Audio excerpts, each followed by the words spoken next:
Telugu Desam party sarpanch ఒకళ్ళు గెలిచారు. విశేషం ఏంటంటే సర్పంచ్ పదవులు మొన్ననే కదా ముగిసిపోయినాయి. మళ్ళీ ఇప్పుడు గెలవడం ఏంటి? ఏమన్నా ఒక్క సర్పంచ్‌ని పెట్టారంటే కాదు. కోర్టులో అంటే న్యాయం ఎంత ఆలస్యం అవుతుంది అనడానికి సాక్ష్యం. ఆహ్, ఎలక్షన్ పిటిషన్ ఏసుకోమంటారు తేడా వస్తే. ఎలక్షన్ పిటిషన్‌ల విచారణ 5 సంవత్సరాలు పట్టింది. అది కూడా సర్పంచ్ ఎన్నికలు జరిగినప్పుడు పెడితే, సర్పంచ్ పదవీ కాలం ముగిసిపోయాక తీర్పొచ్చినటువంటి ఘటన. ఇది ప్రజాస్వామ్యానికే అవమానకరమైనటువంటి ఘటన.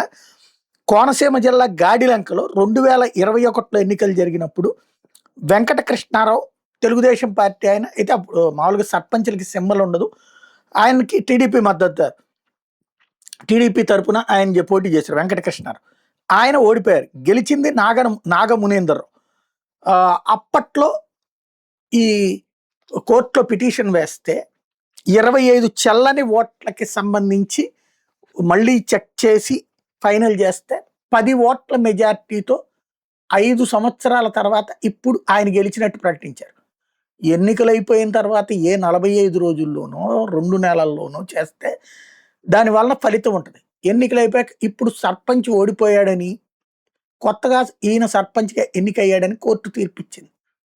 ఇది విచిత్రమైనటువంటి అంశం. చివరికి ఈ తీర్పు తీసుకుని ఆయన ఏం చేసుకోవాలో అర్థం కాలేదు. సన్మానించుకోవడం మాత్రం పార్టీ వాళ్ళు చేసుకున్నారు.